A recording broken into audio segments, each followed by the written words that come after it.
अब मैं आप लोगों को 6वां अध्याय सुनाने जा रही हूँ, सप्ताह पारायण की विधि का वर्णन। श्री शंकादिक बोले, हे नारद जी, अब आप सप्ताह पारायण की विधि का वर्णन सुनिए। सप्ताह पारायण की विधि मनुष्यों के धन पर निर्भय है। इस पारायण में एक विवाह के समान धन व्यय किया जाता है। इसके लिए उत्तम मास भद्रा, अश्विनी, कार्तिक, अगहन, आषाढ़ तथा सावन है। इन महीनों में श्रोतागणों को कथा श्रवण करने से मोक्ष प्राप्ति होती है। इन महीनों में भद्रा और व्यक्तिपात आदि को बचाना चाहिए। इस कथा के आरंभ के समय सब नगर ग्रामों तथा गृह गृह में इसका समाचार भेज देना चाहिए। इससे सभी को इसकी सूचना हो जाए और कथा में सम्मिलित हुए स्त्री, शूद्र, विरक्त, वैष्णव, हरिजन सभी को निमंत्रित करना चाहिए। किसी का अपमान नहीं करना चाहिए। कथा श्रवण का स्थान नदी का तट, तीर्थ स्थान, वन में अथवा अपने गृह में उत्तम होता है। उस स्थान को भली प्रकार सजाकर, झाड़ बहार कर के लीप पोत कर अथवा धोकर गेर आदि के चौक बनावें। वह स्थान स्वच्छ और सुगंधित युक्त केले के स्तंभों तथा तांबे के पत्तों से सजावें। कथावाचक के लिए सुंदर मंडप जो पुत्र, पुष्प, फल, झंडियों आदि से सजा हुआ हो बनावें। वक्ता के लिए उत्तम व्यास गद्दी लगावें। वक्ता यदि उत्तर की ओर मुँह करके बैठे तो श्रोतागण पूर्व की ओर मुँह करके बैठे। वक्ता श्रोता दोनों के मध्य में पूर्व दिशा अवश्य आ जानी चाहिए। वक्ता पुरुष विष्णु भक्त,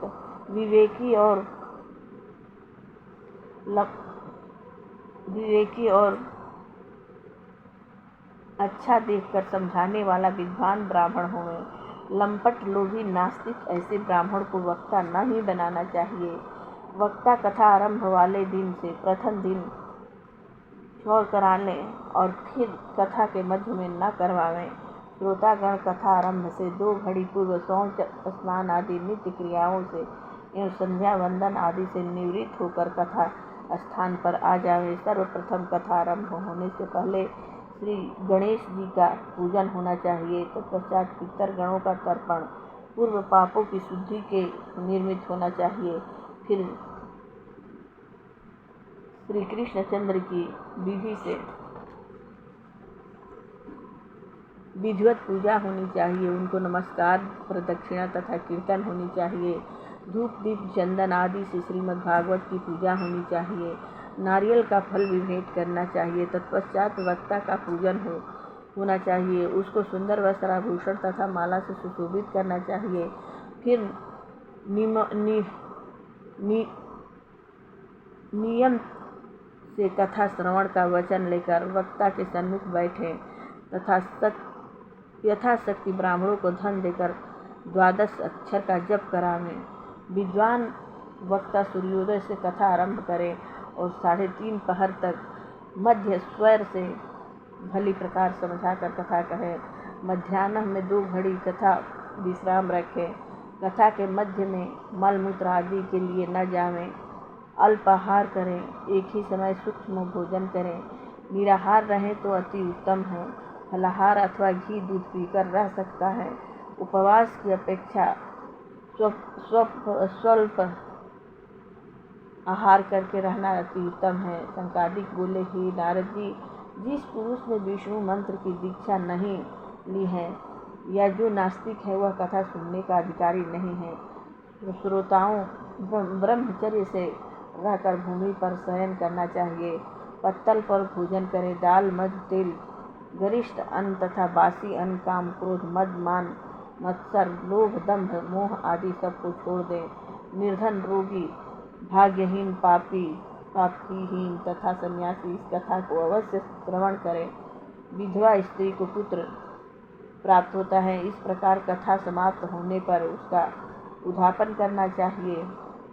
फिर भक्तजनों के लिए उद्यापन की आवश्यकता नहीं है। वे तो श्रवण मात्र से ही पवित्र हो जाते हैं। फल की आशा करने वाले को जन्माष्टमी व्रत की भांति उद्यापन करनी चाहिए।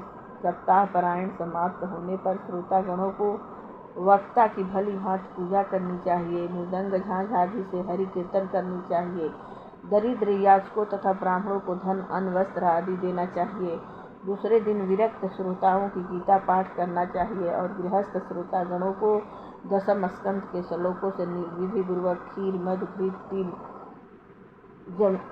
जब मिश्री सामग्रियों से हवन करना चाहिए। तत्पश्चात विष्णु सहस्त्र नाम का पाठ करना चाहिए। इन कर्मों के समाप्त होने पर 12 ब्राह्मणों को उत्तम उत्तम भोजन, खीर और मधु मिश्रित कराने चाहिए। उन्हें सुवर्ण और दूध देने वाली गाय का दान करना चाहिए।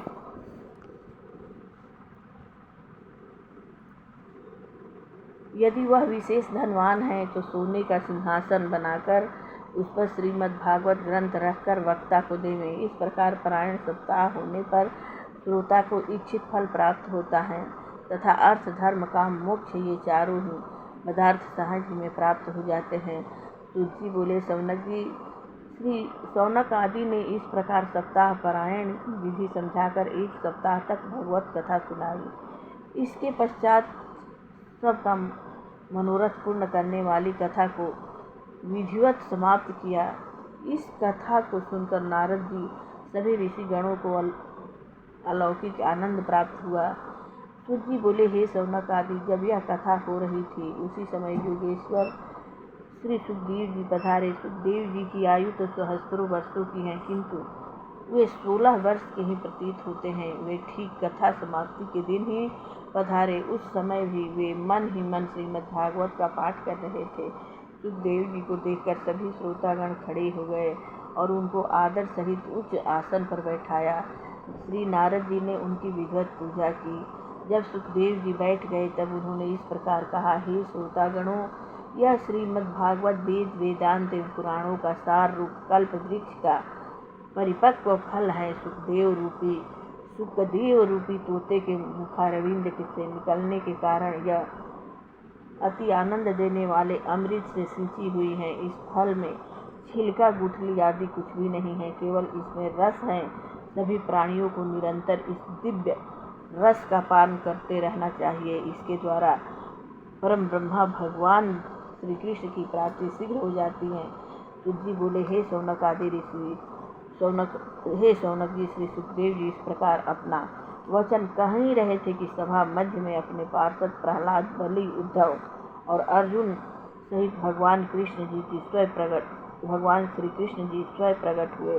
तब नारद जी ने भगवान की यथा योग्य विधिवत पूजा करके उच्च आसन पर बैठाया और उनके सन्मुख हरि कीर्तन सब श्रोतागणों के साथ करने लगे। उस कीर्तन के आनंद से विभोर होकर शिव, पार्वती तथा ब्रह्मा जी भी आ गए और अब कीर्तन बड़ी अपूर्व ध्वनि से आनंद पूर्वक होने लगा। नारद जी ने बीड़ा बजाई, उद्धव जी ने मजीरा तथा प्रहलाद जी ने खरताल बजाई।